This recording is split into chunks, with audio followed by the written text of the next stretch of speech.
अब खबरें विस्तार से। जमशेदपुर अभिभावक संघ के अध्यक्ष डॉक्टर उमेश कुमार ने राजेंद्र विद्यालय प्रबंधन पर मारपीट का आरोप लगाया है। डॉक्टर उमेश कुमार का कहना है कि वे अन्य समर्थकों के साथ राजेंद्र विद्यालय प्रबंधन से अभिवंचित वर्ग के बच्चों की दाखिला के विषय में जानकारी लेने गए थे, मगर प्रबंधन के इशारे पर उनके साथ मारपीट की गई।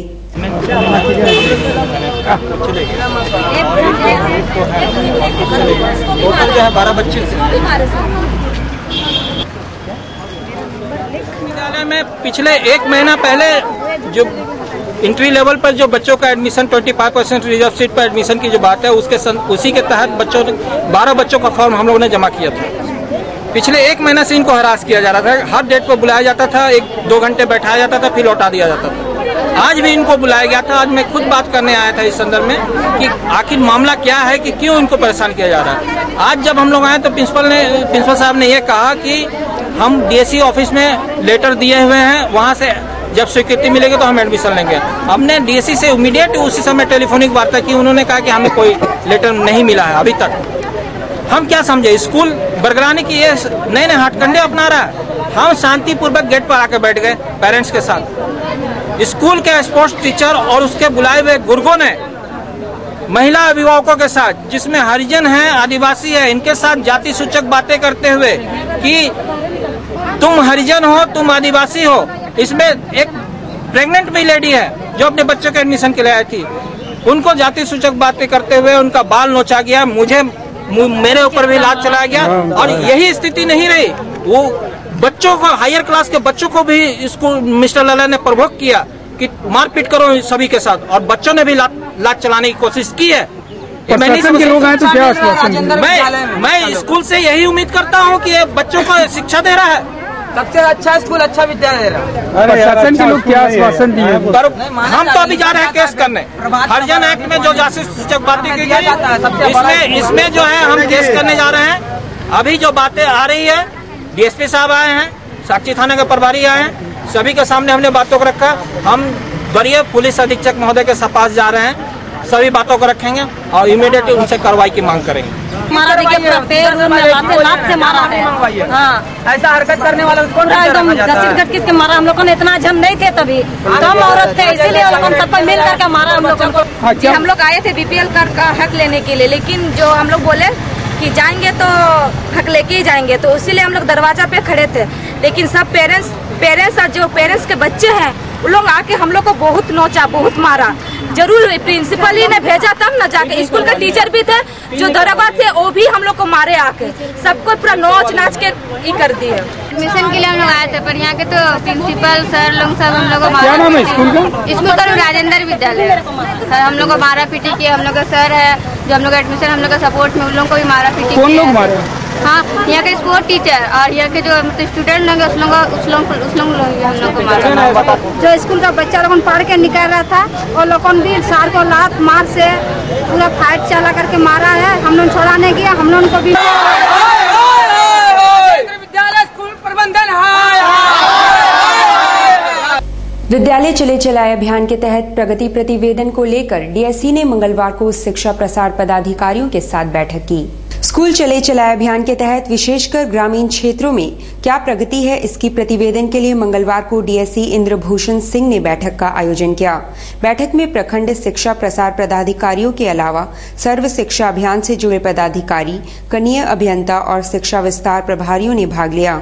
जो है मूलतः जो है आपको विद्यालय चले चलाएं अभियान का जो क्या प्रगति हुआ उसमें है। आपको एक और भी समाहित है कि बाल समागम भी जो है हमारा जो है विभाग किया था और जिसका आउटपुट बहुत ही सराहनीय रहा था, उसका भी हम लोग एक प्रगति प्रतिवेदन ले रहे हैं कि कितना उसका जो है आपको विद्यालय का जो है शैक्षिक वातावरण को प्रभावित किया है उसमें। और अभी विद्यालय चले चलाएं अभियान जो है आपको 30 तारीख तक चले वाला जो हुआ है उससे संबंधित हम लोग जो है प्रगति प्रतिवेदन ले रहे हैं। और नेक्स्ट जो है हमको चलाए वाला अभियान जो होगा उसके लिए जो है मानसिक एवं शारीरिक रूप से जो है हम लोग तैयार हो रहे हैं। स्थायीकरण की मांग को लेकर एमजीएम अस्पताल के सफाई कर्मी काफी दिनों से आंदोलनरत है। मंगलवार को सभी सफाई कर्मियों ने काला बिल्ला लगाकर काम किया। एमजीएम अस्पताल में चिकित्सीय कार्यों के अलावा सबसे महत्वपूर्ण काम है साफ सफाई। अस्पताल में कुल 55 सफाई कर्मी हैं, जिनके जिम्मे अस्पताल को स्वच्छ एवं साफ सुथरा और हाइजीनिक रखने की जिम्मेवारी है, जिसे वे लंबे समय से निभाते भी आ रहे हैं। मंगलवार को सभी सफाई कर्मियों ने स्थायीकरण की मांग को लेकर काला बिल्ला लगाकर काम किया। इससे पूर्व अपनी मांगों को लेकर वे भूख हड़ताल पर भी बैठ चुके हैं।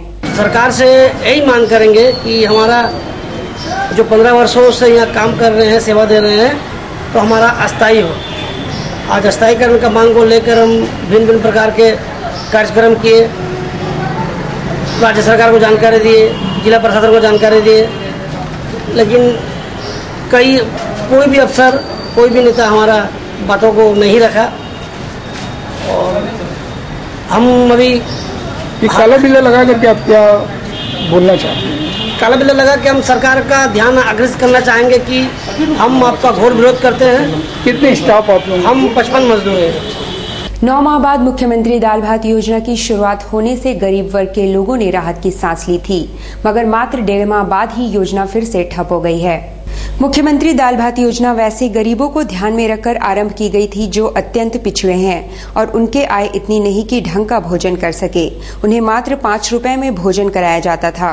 शहर में कई स्थानों पर केंद्र खोले गए, मगर 1.5 माह चलने के बाद सरकार की ओर से आने वाले राशन बंद हो गए और फिर से सभी केंद्र ठप पड़ गए। प्रत्येक केंद्र में प्रतिदिन 300 से 400 लोगों को मात्र 5 रुपए में भोजन परोसा जाता था। फिर अब 3 महीना चला, फिर 23 तारीख को बंद हुआ। किस लिए? चावल कमी के कारण सरकार चावल नहीं दिया समय पर, तो बंद हो गया। कौन सी जगह ये वाला अनुमंडल।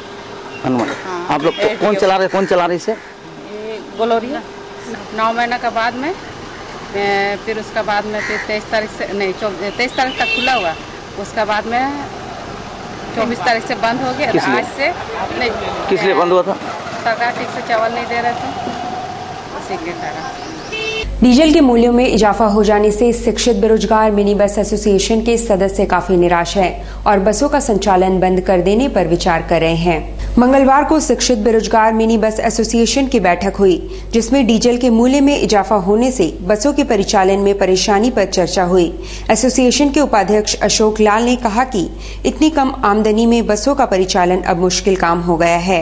उन्होंने कहा कि स्कूलों में छुट्टी हो जाने पर गर्मी के छुट्टियों में बसों का परिचालन बंद कर देने के अलावा कोई उपाय नहीं है।